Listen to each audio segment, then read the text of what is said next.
সুপ্রিয় শিক্ষার্থীবৃন্দ, আশা করি তোমরা সকলেই ভালো আছো। রংপুর পলিটেকনিক ইনস্টিটিউট কর্তৃক আয়োজিত ফেসবুক লাইভ ক্লাসে তৃতীয় পর্বের সকল শিক্ষার্থীদেরকে স্বাগতম। আজকে আমি তোমাদের সঙ্গে আছি Asim Kumar Barman, junior instructor, non tech গণিত, রংপুর পলিটেকনিক ইনস্টিটিউট, রংপুর। তোমরা আমাকে শুনতে পাচ্ছ কিনা একটু কমেন্টে জানাও।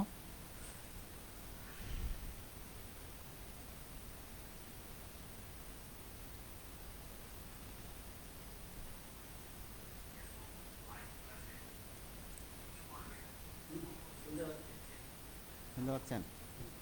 আচ্ছা, আশা করি তোমরা সকলে শুনতে পাচ্ছ।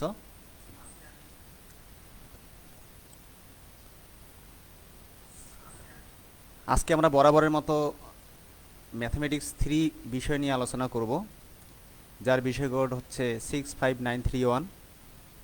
এর জ্যামিতি অংশের অধ্যায় 8 বিন্দুর স্থানাঙ্ক। অর্থাৎ গতদিনে আমরা পরিমিতি অংশের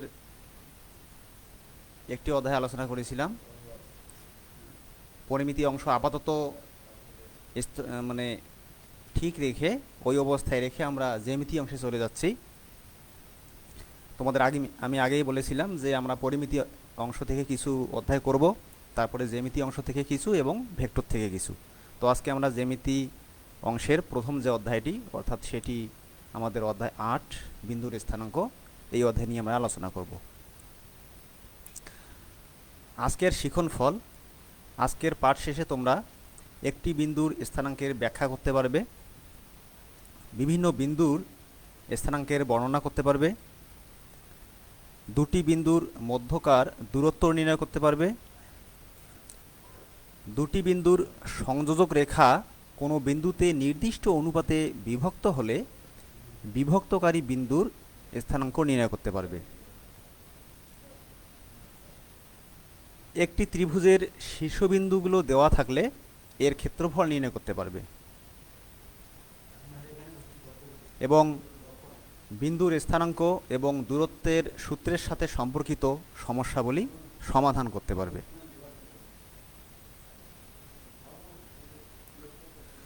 তাহলে আমরা এই অধ্যায়ের মূল আলোচনায় চলে যাই। বিন্দু সম্পর্কে তো আমাদের সবারই ধারণা আছে, এবং কোনো একটি বিন্দুর অবস্থান নির্ণয়ের জন্য সেটি আমরা গ্রাফে অঙ্কন করেছিলাম। তোমরা এসএসসিতে সেটা করেছিলে, অর্থাৎ একটি গ্রাফ পেপারে কোনো একটি বিন্দু বসানো, এক্সের মান এবং ওয়াইয়ের মান, অর্থাৎ এই কাজগুলো আমরা আগেই করেছি বিন্দু নিয়ে। এখন আমরা সেগুলো কিভাবে ব্যাখ্যা করা যায় সেই জিনিসগুলো আমরা এখন শিখব।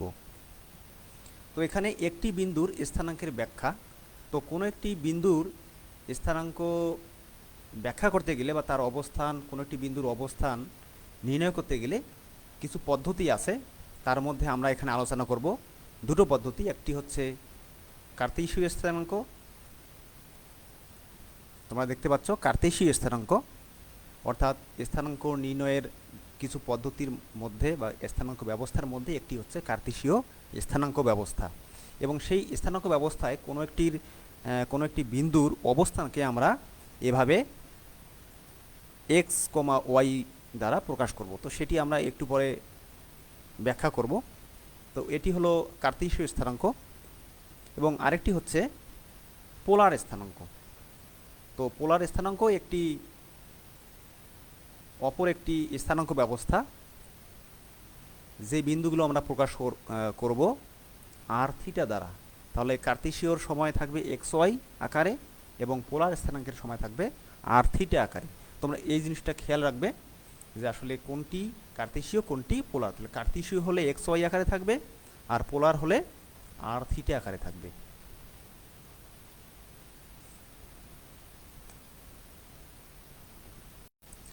আচ্ছা, এখন আমরা কার্তেশীয় স্থানাঙ্ক নিয়ে কথা বলবো।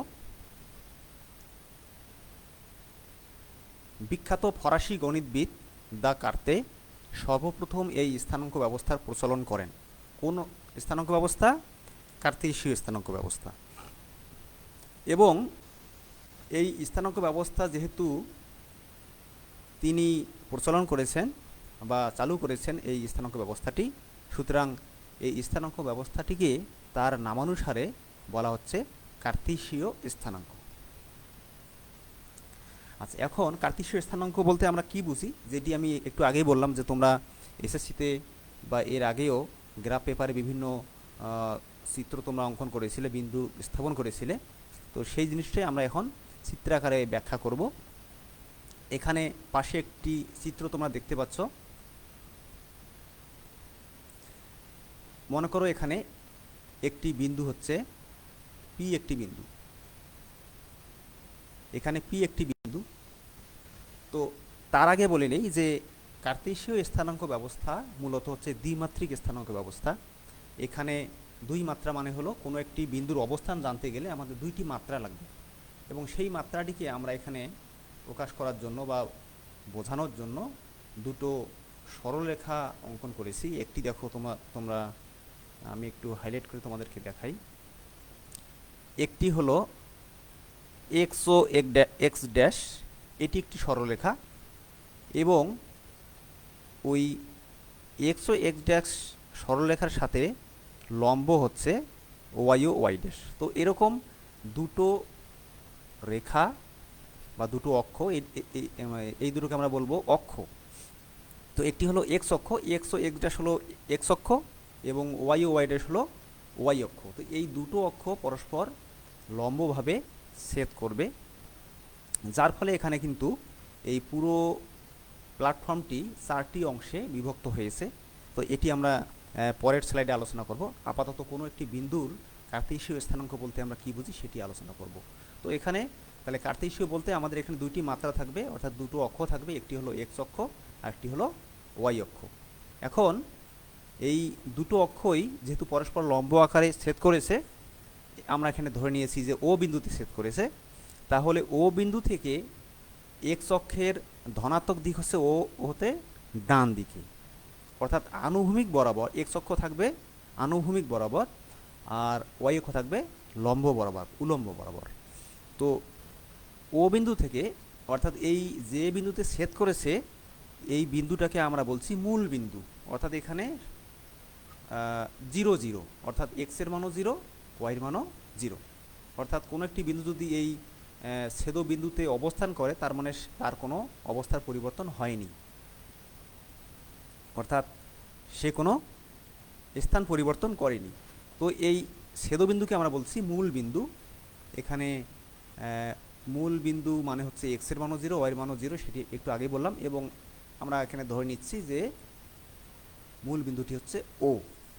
এখন এই ও বিন্দুর সাপেক্ষে বা এই দুটো অক্ষের সাপেক্ষে আমাদের এই যে পি বিন্দু, এই পি বিন্দুর অবস্থান আসলে কেমন হবে। এই কোনো একটি বিন্দু পি মানে হচ্ছে ওই বিন্দুটি এক্স অক্ষ বরাবর, মানে অর্থাৎ এক্স বরাবর না, এক্স অক্ষ থেকে ওই বিন্দুটি কত দূর দূরত্বে আছে এবং ওয়াই অক্ষ থেকে কত দূরে অবস্থান করছে। তো এই হলো কোনো একটি বিন্দুর অবস্থান আমরা কিভাবে জানব। পাশাপাশি এখানে যেটি বলছিলাম যে অক্ষের ব্যাপারে, ও বিন্দু থেকে এক্স অক্ষের ডান দিকে যদি আমরা যাই তাহলে এটি হলো এক্স অক্ষের ধনাত্মক দিক। মূল বিন্দু অর্থাৎ ও থেকে যদি আমরা বাম দিকে যাই এক্স অক্ষ বরাবর, সেটি হচ্ছে এক্স অক্ষের ঋণাত্মক দিক। একইভাবে মূল বিন্দু ও থেকে যদি আমরা উপরের দিকে যাই ওয়াই অক্ষ বরাবর উপরের দিকে, এটি হলো ওয়াই অক্ষের ধনাত্মক দিক, এবং একইভাবে নিচের দিকে হবে ওয়াই অক্ষের ঋণাত্মক দিক। তো এখানে একটু দেখো তোমরা, এই যে একটি আমরা বিন্দু ধরে নিয়েছি পি, তো সেই বিন্দু এখানে অবস্থান বলা হচ্ছে এক্স ওয়াই। তার মানে কি, এক্স ওয়াই মানে হলো এই বিন্দুটি এক্স অক্ষ বরাবর এক্স একক দূরে, এক্স মানে এক্স অক্ষ বরাবর এক্স পরিমাণ দূরত্ব অতিক্রম করেছে। একইভাবে ওয়াইয়ের মানে হচ্ছে এই বিন্দুটি ওয়াই অক্ষ বরাবর ওয়াই দূরত্ব অতিক্রম করেছে। তার মানে হচ্ছে এই যে আমরা যদি এখানে লম্ব টানি পি বিন্দু থেকে এক্স অক্ষের উপরে পিএন লম্ব, একইভাবে পি বিন্দু থেকে ওয়াই অক্ষের উপরে পি এম লম্ব। তো এখন প্রতিটা বিন্দুই কিন্তু যাত্রা করবে মূল বিন্দু ও থেকে। তাহলে ও থেকে আমরা এক্স অক্ষ বরাবর যাব। এক্স অক্ষ বরাবর দূরত্বকে আমরা সাধারণত এক্স দ্বারা প্রকাশ করি। আর যাওয়ার পরে এই বিন্দু থেকে তাহলে কি হলো, পি বিন্দুটি মনে করো এখন ও বিন্দুতে আছে, সে ও বিন্দু থেকে এক্স অক্ষ বরাবর এক্স পরিমাণ দূরত্ব গেল, তাহলে সে এখন অবস্থান করছে কোথায়, এন বিন্দুতে। ঠিক আছে, এখন এই এন বিন্দু থেকে সে যদি ওয়াই অক্ষ বরাবর, অর্থাৎ এই যে এখানে দেখো ওয়াই অক্ষ বরাবর যদি দূরত্ব অতিক্রম করে, সেটিকে আমরা প্রকাশ করেছি ওয়াই দ্বারা। তাহলে এন থেকে ওয়াই অক্ষ বরাবর যেহেতু দূরত্ব, সেটিকে আমরা বলবো ওয়াই, আর যদি এক্স অক্ষ বরাবর দূরত্ব সেটির নাম দেব এক্স। তো তাহলে বিন্দুটি অর্থাৎ পি বিন্দুটি ও বিন্দু থেকে এন বিন্দুতে গেল, আবার এন বিন্দু থেকে ওয়াই অক্ষ বরাবর পি বিন্দুতে আসলো। তাহলে তার অবস্থান এখন বর্তমান অবস্থান হলো এই পি বিন্দু যেখানে আছে সেইটি হলো তার অবস্থান। তাহলে মূল বিন্দু থেকে সে কোন কোন দিক পরিবর্তন করলো, একবার গেল এক্স অক্ষ বরাবর, একবার গেল ওয়াই অক্ষ বরাবর। তো যেহেতু দুটি মান দ্বারা অর্থাৎ এক্স এবং ওয়াই এই দুটোর মান দ্বারাই আমরা কোনো একটি বিন্দুর অবস্থান নির্ণয় করতেছি বা আমরা চিহ্নিত করতে পারছি, এই জন্য এটাকে আমরা বলবো কার্তেশীয় স্থানাঙ্ক। তো আশা করি তোমরা বুঝতে পেরেছো।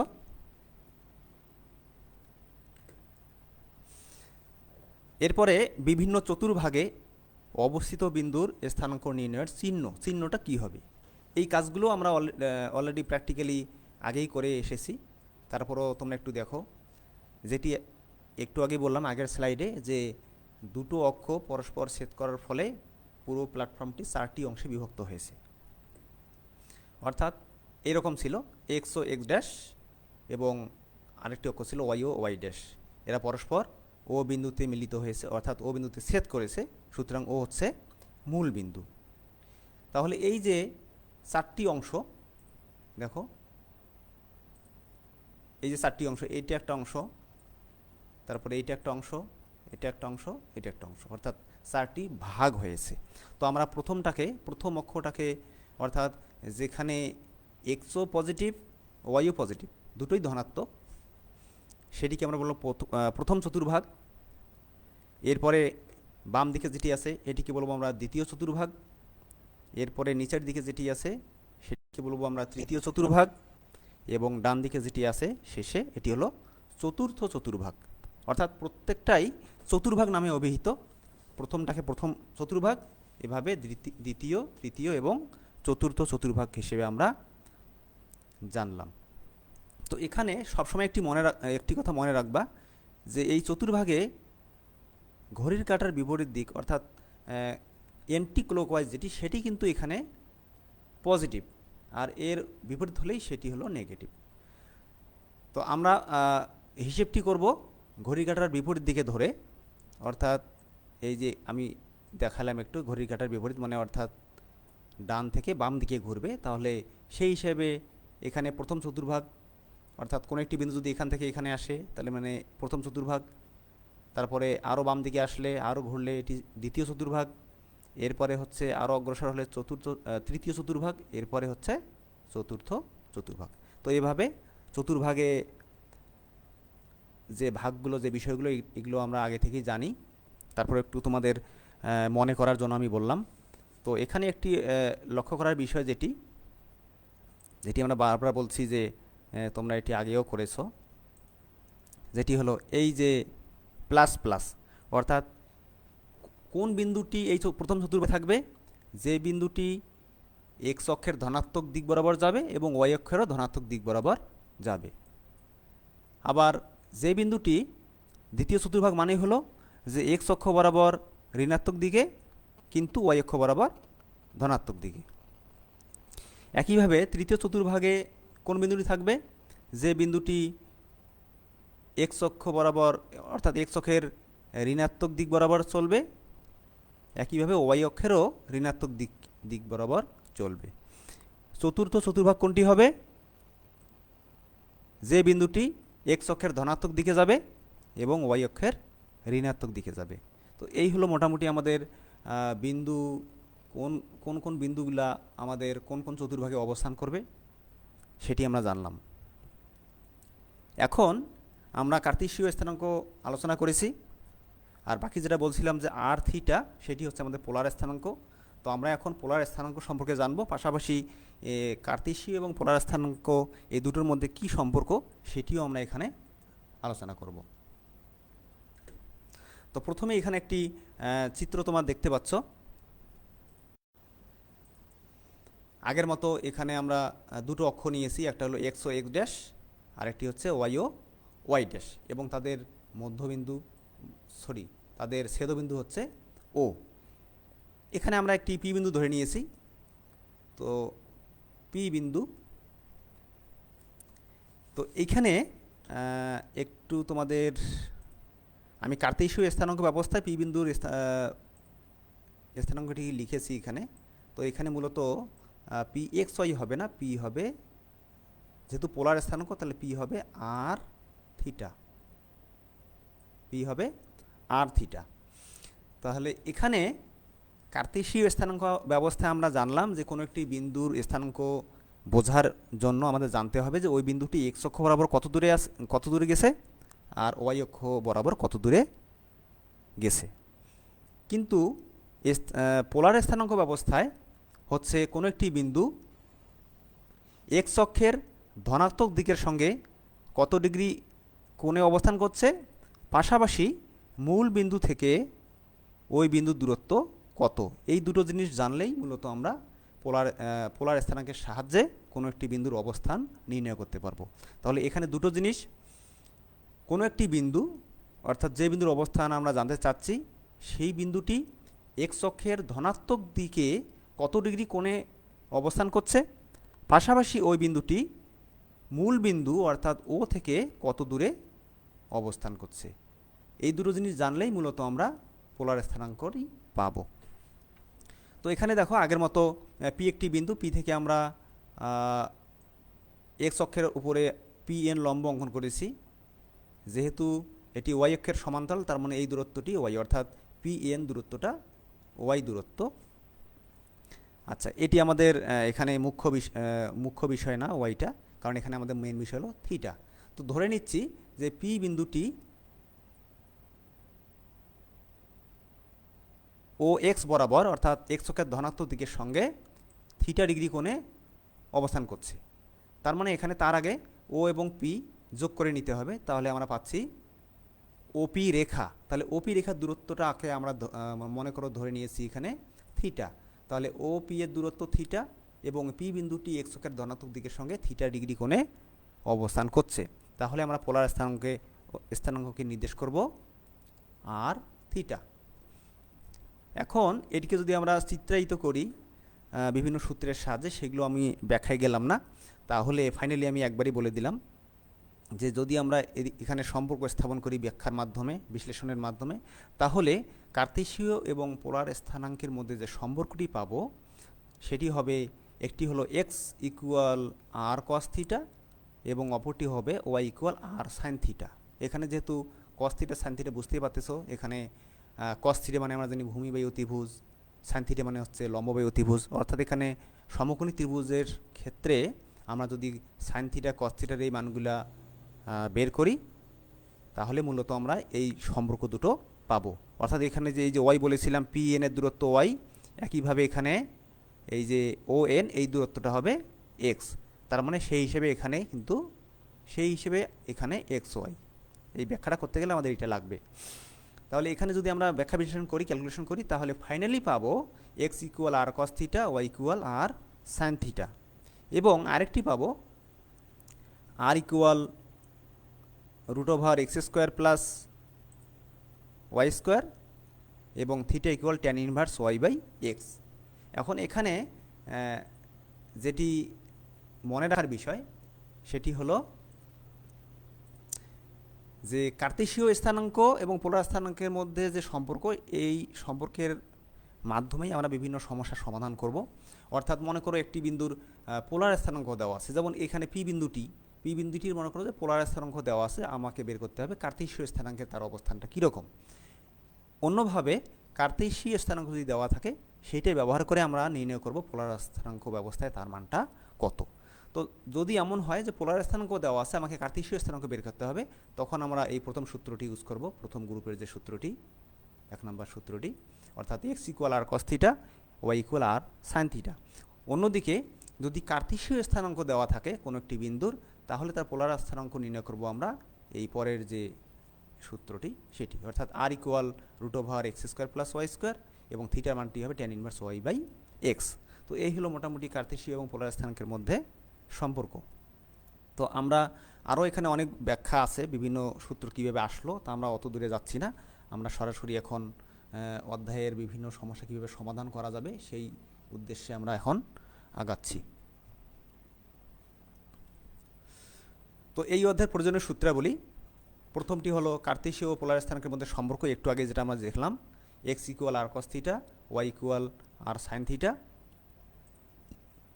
এবং r equal root over x square plus y square, theta equal tan inverse y by x. একইভাবে দুটো বিন্দু তাদের মধ্যবর্তী দূরত্ব নির্ণয়ের কিছু সূত্র আছে। মনে করো এখানে একটি বিন্দু আছে, এখানে একটি বিন্দু আছে। হ্যাঁ, মনে করো এটা হলো পি বিন্দু, এটা হলো কিউ বিন্দু। তো এদের যে এই মধ্যবর্তী দূরত্ব, অর্থাৎ পি থেকে কিউ এর দূরত্ব কত হবে? তাহলে পি এর স্থানাঙ্ক একটা আছে, একইভাবে কিউ বিন্দুরও একটা স্থানাঙ্ক আছে। তো সেখানে আমরা যদি ধরে নেই যে একটি বিন্দু হলো x1 y1, যেহেতু দুটো বিন্দু আমরা 1 2 দ্বারা ডিনোট করেছি, ধরে নিচ্ছি যে x1 y1 এটি একটি বিন্দু, মনে করো পি বিন্দু, এবং অপর বিন্দু হচ্ছে x2 y2, মনে করো কিউ। তো এই দুটো বিন্দুর মধ্যবর্তী দূরত্ব আমরা কীভাবে নির্ণয় করতে পারি? সেই সূত্রটি হচ্ছে root over x1 minus x2 whole square plus y1 minus y2 whole square. অর্থাৎ আমরা যদি ভাষায় প্রকাশ করি তাহলে এরকম হচ্ছে, ভুজদ্বয়ের অন্তরের বর্গ, অর্থাৎ এটা আমি বলি নাই তোমাদের কার্তেশীয় স্থানাঙ্ক ব্যবস্থায় যে এক্স ওয়াই, এক্সকে আমরা বলি ভুজ এবং ওয়াইকে বলি কোটি। তো এখানে আমরা ভাষায় প্রকাশ করতে চাইলে বলতে পারবো যে ভুজদ্বয়ের অন্তরের বর্গ প্লাস কোটিদ্বয়ের অন্তরের বর্গ, তাদের বর্গমূল। তাহলে এটি হলো কোনো যদি দুটো বিন্দু দেওয়া থাকে তাহলে তাদের মধ্যবর্তী দূরত্ব নির্ণয়ের সূত্র। এরপরে 3 নম্বর সূত্রটি দেখো, যে ওই যে দুটো বিন্দু থাকলো, মনে করো এক্স, মনে করো পি কিউ, তো এদের তো একটা যদি সরলরেখা অঙ্কন করি তাহলে এদের তো একটা মধ্যবিন্দু আছে, অর্থাৎ অর্ধেক যে বিন্দুতে সমদ্বিখণ্ডিত হবে সেই বিন্দুটিকে বলছি আমরা মধ্যবিন্দু। তো এই মধ্যবিন্দুর স্থানাঙ্ক নির্ণয়ের সূত্রটি হলো x1 প্লাস x2 বাই 2, এবং ওয়াই মান হবে y1 প্লাস y2 বাই 2। অর্থাৎ প্রথমটি হলো মূলত ভুজ আর পরেরটি হলো কোটি xy। অর্থাৎ এই ভুজের মানটাই হচ্ছে ভুজদ্বয়ের যোগফলের অর্ধেক, এবং ওয়াইয়ের মান হচ্ছে কোটিদ্বয়ের যোগফলের অর্ধেক। এটি হলো মধ্যবিন্দু স্থানাঙ্ক নির্ণয়ের সূত্র। একইভাবে 4 নম্বরে এখানে দুটো বিন্দু আছে, তাদের সংযোজক রেখা কোনো বিন্দুতে যদি m1:m2 অনুপাতে বিভক্ত হয়, একটু আগে যেটি দেখিয়েছিলাম আমি, মনে করো এটি হলো পি বিন্দু আর এটি হলো মনে করো কিউ বিন্দু। তো এটি হলো তার রেখা, পি কিউ রেখা। এখন একটু আগে বললাম যে মধ্যবিন্দু, তো মধ্যবিন্দু না হয়ে যদি এমন হয়, মনে করো এমন একটি জায়গায় হলো যে তার অনুপাতটি হলো বাম পাশের অংশ, অর্থাৎ এটিকে যদি পি পি কিউ যদি এম হয়, তাহলে মনে করো পি এম এর মান হচ্ছে 2 আর এম কিউ এর মান হচ্ছে 3, অর্থাৎ এর অনুপাত হলো 2:3। তো এই 2:3 সেটিকে আমরা বলছি m1:m2। এই অনুপাতে যদি কোনো একটি বিন্দুতে বিভক্ত হয়, মনে করো যে এই যে এম বিন্দুটি, আমরা এই এম বিন্দুটির অবস্থান নির্ণয় করব বা স্থানাঙ্কটি নির্ণয় করব। তাহলে তার সূত্রটি হলো xy equal x1 x2 m1 x2 plus m2 x1 divided by m1 plus m2। একইভাবে ওয়াইয়ের মান হবে, অর্থাৎ কোটির মান হবে m1 y2 plus m2 y1 divided by m1 plus m2।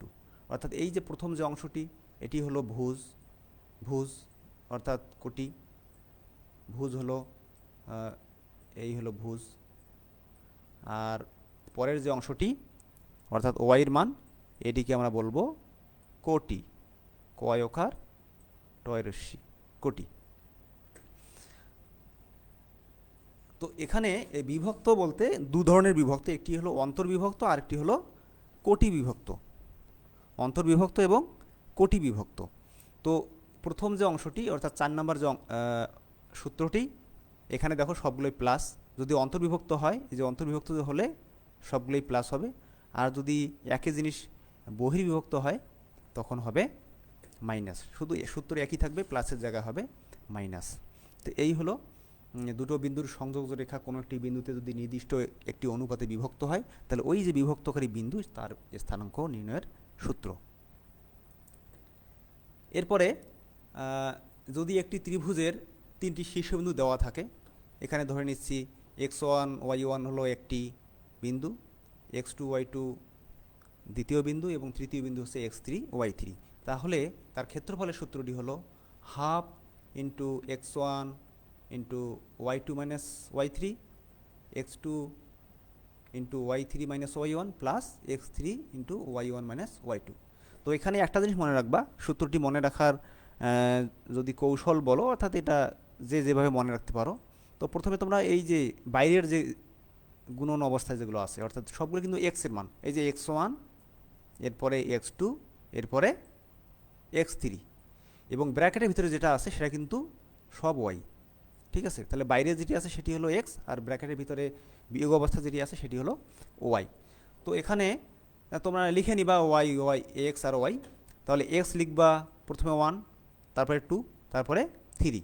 এখন এই যে 1-এর পরে কি, আমরা কিন্তু এভাবে লিখব, মনে রাখবো প্রথমে 1, তারপরে 2, তারপরে হলো 3। তাহলে এই যে 1-এর পরে কি হয়, 2 হয়, তারপরে কি হয়, 3 হয়। একইভাবে পরেরটাতে x এর সঙ্গে আছে 2, 2 এর পরে কি হয়, 3 হয়, 3 পরে আবার ঘুরে ফিরে আসবে, 3 পরে আবার 1-এ ফিরে আসবে, তাহলে 3 পরে আবার 1। এখানে 3 থেকে শুরু, তাহলে 3 পরে কি আবার রিপিট হবে 1, তারপরে 2। তো এইভাবে তোমরা যে কোনোভাবে সূত্রটি মনে রাখতে পারলেই হলো।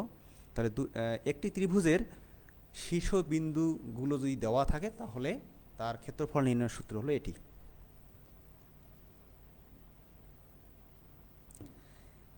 এরপরে ত্রিভুজের শীর্ষবিন্দুগুলোর স্থানাঙ্ক আগের মতোই যদি দেওয়া থাকে, তাহলে তাদের ভর কেন্দ্রের স্থানাঙ্ক কত হবে। তো ভর কেন্দ্রের স্থানাঙ্ক এখানে হলো ভুজদ্বয়ের সমষ্টি বাই 3 আর কোটিদ্বয়ের সমষ্টি বাই 3, অর্থাৎ x1 plus x2 plus x3 by 3 আর কোটিদ্বয়ের যোগফল অর্থাৎ y1 plus y2 plus y3 by 3। অর্থাৎ প্রথমটি হলো ভুজ অর্থাৎ x এর মান, আর পরের অংশটি হলো কোটি বা y এর মান। তো এই হলো ত্রিভুজের ক্ষেত্রে আমাদের দুটো সূত্র। মোটামুটি আমাদের এই অধ্যায়ে যে সূত্রগুলো লাগবে সেগুলো আমরা আলোচনা করলাম। এখন আমরা সেই সূত্রের বাস্তবিক প্রয়োগে যাব, ব্যবহারিক প্রয়োগ, বিভিন্ন সমস্যার সমাধানে। তো এখানে প্রথম যে প্রবলেমটি, একটি বিন্দুর কার্তেশীয় স্থানাঙ্ক দেওয়া আছে 1,1/√3 যদি হয় তাহলে পোলার স্থানাঙ্ক কত। তাহলে এটি আমরা প্রথমেই সূত্রটি জানি, ওই যে কার্তেশীয় স্থানাঙ্ক এবং পোলার স্থানাঙ্কের মধ্যে যে সম্পর্ক। তো এখানে যেহেতু কার্তেশীয় স্থানাঙ্ক, তার মানে এই প্রথমটি হলো x আর পরেরটি হলো y। পোলার স্থানাঙ্ক মানে হলো আমরা কী বের করব, পোলার স্থানাঙ্ক মানে আমরা জানি r, থিটা। তাহলে কার্তেশীয় দেওয়া আছে এক্স ওয়াই দেওয়া আছে, আমরা আর থিটা বের করব। তাহলে আর থিটার মান কীভাবে বের করব, আমরা সূত্র জানি।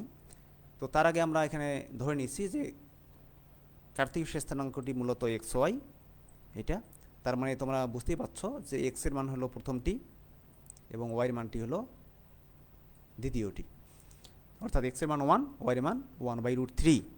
তাহলে আমরা জানি বিন্দুর পোলার স্থানাঙ্ক কি, আর থিটা। তাহলে এখানে আর এর মান আমরা জানি √x² + y², আর থিটার মান আমরা জানি tan ইনভার্স y/x। তাহলে এখানে আমরা আলাদাভাবেও লিখতে পারি, আর এর মানটা √x² + y², তাহলে x এর মান হচ্ছে 1, y এর মান হচ্ছে 1/√3। এটিকে আমরা যদি ক্যালকুলেশন করি, এগুলো সহজ ক্যালকুলেশন আমি আর বললাম না। তাহলে ফাইনালি আমরা আর এর মানটা পাচ্ছি 2/√3। তাহলে পোলার স্থানাঙ্কের মধ্যে যে দুটো মান আর থিটা, তার মধ্যে আমরা আর এর মান পেলাম। এখন আমরা পাবো থিটার মান। তো থিটা জানি কি, tan ইনভার্স y/x। তাহলে ওয়াই মান আমরা জানলাম, দেখলাম ওখানে 1/√3 এবং x এর মান 1। তো এটিকে যদি আমরা ক্যালকুলেশন করে দেই, তাহলে এখানে ফাইনালি পাচ্ছি 1/√3। তাহলে tan ইনভার্স √3 কত ডিগ্রি, 30 ডিগ্রি, অর্থাৎ tan 30 ডিগ্রির মান হচ্ছে 1/√3। তাহলে আমরা আর এর মানও পেলাম, থিটার মানও পেলাম, অর্থাৎ পোলার স্থানাঙ্ক যেটি আমাদের নির্ণয় বিষয় ছিল, সেই পোলার স্থানাঙ্ক হচ্ছে আমাদের আর থিটা ইকুয়াল, এই যে আর এর মান 2/√3 আর থিটার মান হচ্ছে 30 ডিগ্রি। তাহলে এভাবে কোনো একটি বিন্দুর যদি কার্তেশীয় স্থানাঙ্ক দেওয়া থাকে, অর্থাৎ এক্স এবং ওয়াইয়ের মান দেওয়া থাকে, সেখান থেকে আমরা পোলার স্থানাঙ্ক অর্থাৎ আর থিটার মানটা খুব সহজেই বের করতে পারবো। আচ্ছা, একইভাবে উল্টাটা দেখো, যদি কোনো একটি বিন্দুর পোলার স্থানাঙ্ক দেওয়া থাকে, তার মানে এখানে পোলার মানে হচ্ছে কি, প্রথমটি আর, পরেরটি থিটা দেওয়া আছে, তাহলে কার্তেশীয় স্থানাঙ্ক বের করতে হবে, মানে হলো এক্স আর ওয়াই বের করতে হবে। তো যেটি দেওয়া আছে সেটি আমরা আগে লিখি, যে বিন্দুর পোলার স্থানাঙ্ক আর থিটা ইকুয়াল √2, 45 ডিগ্রি, অর্থাৎ আর এর মান √2 আর থিটার মান হলো 45 ডিগ্রি। তাহলে আমরা জানি কার্তেশীয় স্থানাঙ্ক কি, এক্স ওয়াই। তাহলে আমরা এক্স এর মানটা বের করব। তা এক্স এর মানের সূত্র আমরা জানি আর cos theta, x equal r cos theta, আর ওয়াই ইকুয়াল হচ্ছে আর সাইন থিটা। তাহলে x equal r cos theta, আর এর মান এখানে √2 আর থিটা হচ্ছে 45 ডিগ্রি। তাহলে আমরা জানি কস 45 ডিগ্রি মানে হচ্ছে 1/√2, এখানে √2 ক্যান্সেল হলে আমরা পাবো 1। তাহলে এক্স এর মান 1 বা ওই বিন্দুটির ভুজ 1। একইভাবে Y equal r sine theta, ওয়াইয়ের মান আর এর মানও এখানে √2, থিটা হচ্ছে 45 ডিগ্রি, তাহলে সাইন 45 ডিগ্রির মানও আমরা জানি যে 1/√2। এখানেও √2 ক্যান্সেল হলে থাকছে 1। তাহলে আমরা এক্স এর মানও পেলাম, ওয়াইয়ের মানও পেলাম। তাহলে এক্স এর মান এবং ওয়াইয়ের মান পেলেই আমরা কার্তেশীয় স্থানাঙ্ক পেয়ে গেলাম। তাহলে অতএব বিন্দুর নির্ণয় কার্তেশীয় স্থানাঙ্ক হবে এই যে এক্স ওয়াই। তাহলে আমরা সবসময় কার্তেশীয় স্থানাঙ্কটাকে লিখব ব্র্যাকেটের মধ্যে এক্স কমা ওয়াই দিয়ে, এবং পোলার স্থানাঙ্ককে লিখব ব্র্যাকেটের মধ্যে আর কমা থিটা দিয়ে। তাহলে অবশ্যই মনে রাখতে হবে, কার্তেশীয়ের সময় প্রথমটি এক্স, দ্বিতীয়টি ওয়াই, আর পোলারের ক্ষেত্রে প্রথমটি আর, দ্বিতীয়টি থিটা।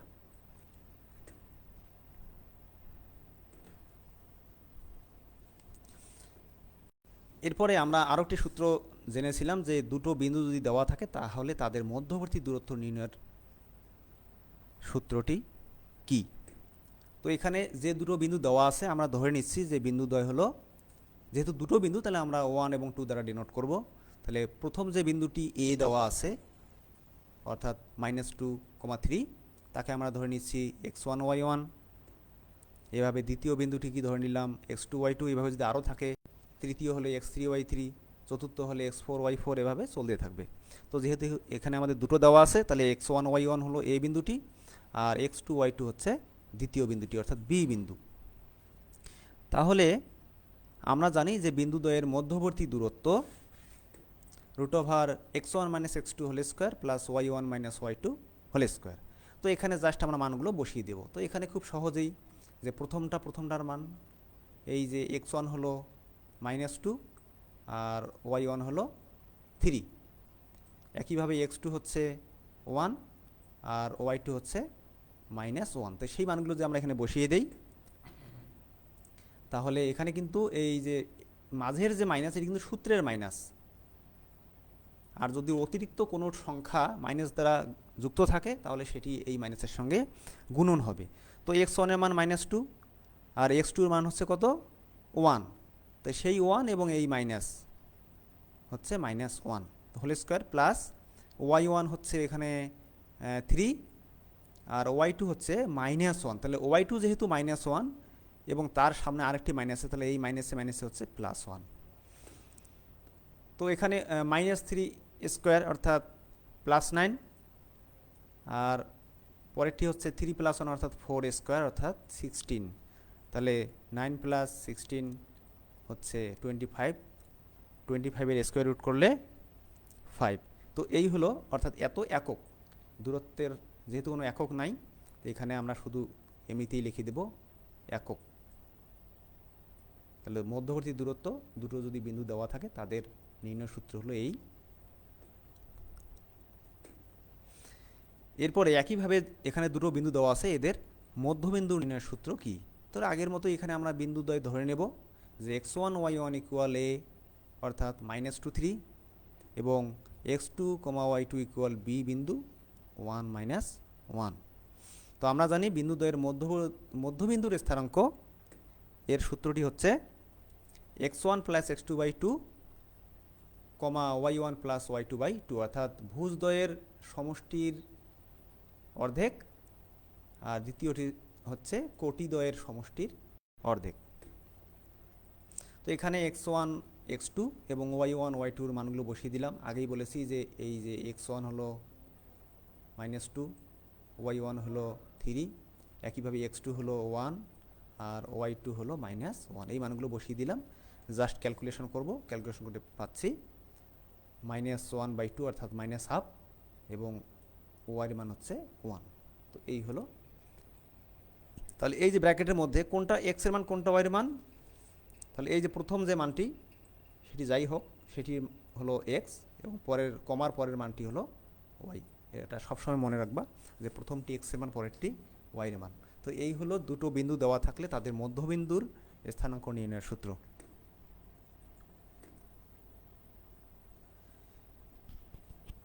এরপর দেখো একটি ত্রিভুজের শীর্ষত্রয় অর্থাৎ তিনটি শীর্ষবিন্দু দেওয়া আছে। এখানে কোনো ইন্ডিকেট করা নাই যে এ বি সি, অর্থাৎ তিনটি বিন্দু থাকে শীর্ষবিন্দু একটি ত্রিভুজের, সেই বিন্দুগুলো আমাদের এখানে দেওয়া আছে, তাদের স্থানাঙ্ক দেওয়া আছে। তাহলে তাদের ভর কেন্দ্রের স্থানাঙ্ক কত হবে? তো এটা আমরা জানি যে ত্রিভুজের শীর্ষবিন্দু দেওয়া থাকলে তা আমরাকে ধরে নিচ্ছি এখানে তিনটা বিন্দু, তাহলে x1 y1 equal 3 5, x2 y2 equal 7 - 1, x3 y3 equal হবে 11 2। তাহলে আমরা জানি ত্রিভুজের ভরকেন্দ্রের স্থানাঙ্ক x1 plus x2 plus x3 by 3, y1 plus y2 plus y3 by 3, অর্থাৎ প্রথমটি হলো কমার বাম পাশের অংশটি x এর মান অর্থাৎ ভুজ এবং কমার ডান দিকের মানটি হলো y অর্থাৎ কোটি। তো এখানে বরাবরের মতো মানগুলো আমরা বসিয়ে দেব, x1 x2 x3 এবং y1 y2 y3 বসিয়ে ক্যালকুলেশন করব, তাহলে পাবো হচ্ছে 7 2।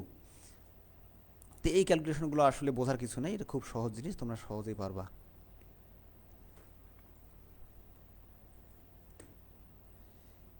এরপরে দেখো একটি ত্রিভুজ এখানে নাম দেওয়া আছে এবিসি, তাহলে নাম দেওয়া থাক না থাক তাতে কোনো সমস্যা নাই, আমাদেরকে সেটি ধরে নিতে হবে।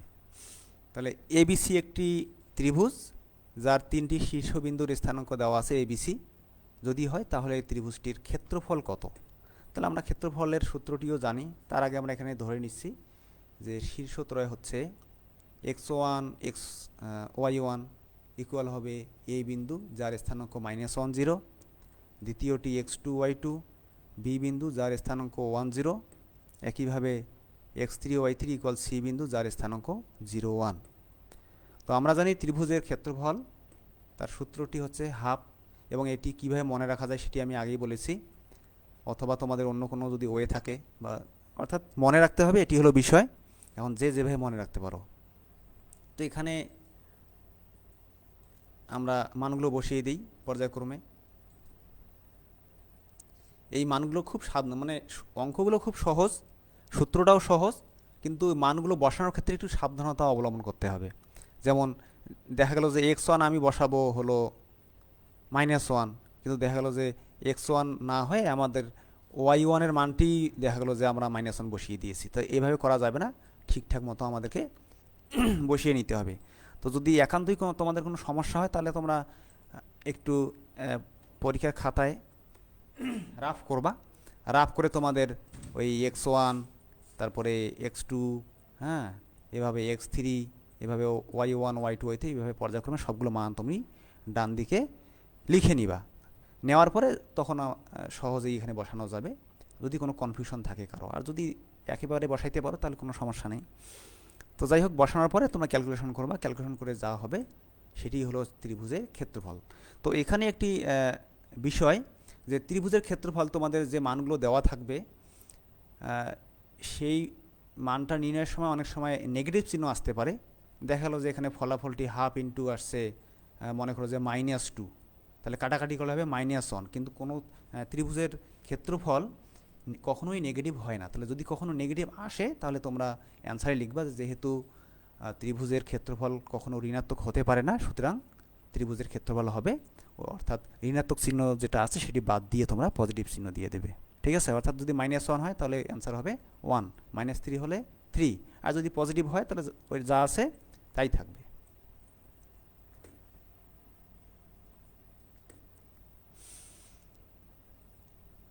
এরপরে দেখো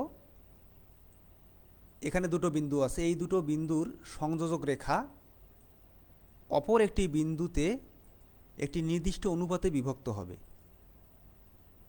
তাহলে সেটি নির্ণয় করতে হবে। তা আমরা এইরকম একটি সূত্র শিখেছিলাম যে দুটো বিন্দু দেওয়া থাকবে, সেই বিন্দুটি কোনো একটি বিন্দুতে বিভক্ত হবে, সেই বিভক্তকারী বিন্দুটির স্থানাঙ্ক এখানে দেওয়া আছে আমাকে বের করতে হবে বিভক্তকারী, অর্থাৎ বিভক্তকারী বিন্দুটি যে অনুপাতে বিভক্ত হয়েছে ওই রেখাটি সেই অনুপাতটি, অর্থাৎ যদি আমরা সূত্রে যেটি লিখেছিলাম যে m1:m2, তাহলে এই অনুপাতটা হলো m1 আর m2, তাহলে m1 এর মান বের করতে হবে, m2 এর মান বের করতে হবে। অর্থাৎ তোমাদের অনেক বই দেওয়া আছে, দেখা গেল যে mn, হ্যাঁ, অর্থাৎ অনুপাতটি তোমরা যে কোনো কিছু ধরতে পারো। আমরা যেহেতু সূত্রে উল্লেখ করেছি m1 m2, এই জন্য আমরা এখানে m1 m2 ইউজ করব।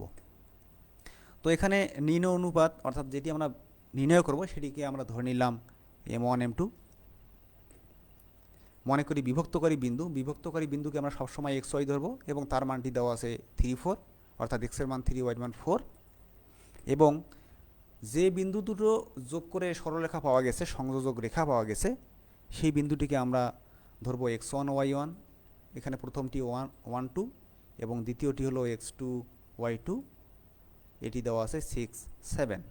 তাহলে আমরা এখানে একটু লক্ষণীয় বিষয়, এখানে কিন্তু আমাদের বলা নাই যে অন্তর্বিভক্ত না বহির্বিভক্ত। তো যদি দেওয়া না থাকে তোমরা যে কোনো একটি সূত্র ইউজ করলেই হবে। তো আমরা এখানে অন্তর্বিভক্ত, অর্থাৎ প্লাস দিয়ে যে সূত্রটি আছে সেটি আমরা এখানে ইউজ করব। তো আমরা জানি বিন্দুদ্বয় অন্তর্বিভক্ত হলে কি হয়, বিভক্তকারী বিন্দুর স্থানাঙ্ক xy ইকুয়াল হবে m1 x2 plus m2 x1 divided by m1 plus m2, comma দিয়ে m1 y2 plus m2 y1 m1 m2। তো এখানে একটি জিনিস লক্ষণীয়, অনেক সময় ভুল হয়, দেখা গেলো যে m1 এখানে আবার x1 দিয়েছে, তো এখানে মনে রাখতে হবে যে একটা 1 হলে আরেকটা হবে 2, আর দ্বিতীয়টি হবে 2 1, প্রথমটা হবে 1 2, পরেরটি হবে 2 1। অর্থাৎ এখানে তোমরা মনে রাখার কৌশলগুলো নিজেরাই আয়ত্ত করবে। এখন এই যে xy এর মান দেওয়া আছে, অর্থাৎ এই যে 3 4, সেটি বসিয়ে দিলাম। এখানে m1 m2 এর মান আমরা জানি না, সেটি আমাদেরকে নির্ণয় করতে হবে। x1 y1 এবং x2 y2 এর মান এখানে দেওয়া আছে, সেই হিসেবে আমরা এখানে মানগুলো বসিয়ে দিলাম। যেমন প্রথমটি হলো m1, ঠিক আছে, x2 এর মান হলো কত, x2 এর মান হচ্ছে 6, তাহলে 6 m1 ইন্টু 6, তাহলে 6 m1। এভাবে আমরা এই দুটো অংশ পেলাম, এই প্রথম অংশ, এই হলো দ্বিতীয় অংশ। আমরা আমাদের সুবিধার জন্য ওই অংশটি আবার এখানে লিখেছি, অর্থাৎ 3 4 ইকুয়াল এটা। আচ্ছা, এখন দেখো যেহেতু মাঝে ইকুয়াল চিহ্ন, তার মানে উভয় পক্ষ সমান, অর্থাৎ দুটি বিন্দুই পরস্পর সমান হবে। তাহলে দুটো বিন্দু পরস্পর সমান হওয়ার অর্থ হচ্ছে ভুজদ্বয় পরস্পর সমান, অর্থাৎ প্রথম বিন্দুর x এর মান অর্থাৎ ভুজ এবং দ্বিতীয় বিন্দুর x এর মান অর্থাৎ ভুজ, অর্থাৎ প্রথমটা সমান, দ্বিতীয়টা সমান, প্রথমটা দ্বিতীয়টা, এটি মনে রাখতে হবে। তো এখন m1 m2 মান বের করার জন্য তোমরা যে কোনো একটা ইউজ করতে পারো, হয় প্রথম অংশ দুটো অথবা দ্বিতীয় অংশ দুটো। তা প্রথম অংশ দুটো যদি আমরা ইউজ করি তাহলে 3 ইকুয়াল প্রথম অংশটি পেলাম, এটিকে যদি আমরা আড়াই গুণ করি, অর্থাৎ এই 3-র নিচে একটা মনে 1 ধরে নিতে পারি, তাহলে 1 এর সঙ্গে 6 m1 প্লাস m2, তাহলে বাম পক্ষ পেলাম। একইভাবে 3 দ্বারা গুণ করলে ডান পাশে হবে 3 m1 প্লাস 3 m2। তো এখানে আমরা সাইড চেঞ্জ করে m1গুলো বাম পাশে নিয়ে গিয়েছি এবং ক্যালকুলেশন করে পাবো 3 m1, পাশাপাশি M2গুলো ডান দিকে নিয়ে গেলে পাবো 2M2। এখন যদি আমরা আড়াআড়ি গুণ করি তাহলে ডান দিকের M2 নিচে চলে আসবে বাম পাশে, একইভাবে বাম দিকের যে 3 ছিল M1-এর সঙ্গে সেটি আড়াআড়ি গুণ হয়ে যাবে ডান দিকে নিচের দিকে। তাহলে M1/M2 = 2/3, অর্থাৎ আমরা জানি অনুপাত মানেই হলো সেটি ভাগ আকারে থাকে। তাহলে এখানে এটিকে আমরা অনুপাত আকারে লিখতে পারি যে M1:M2 = 2:3। তাহলে M1-এর মান কত? 2, আর M2-র মান হচ্ছে 3। তো এটি হলো আমাদের নির্ণয় অনুপাত। এখানে আমরা অ্যান্সার লিখে দেব।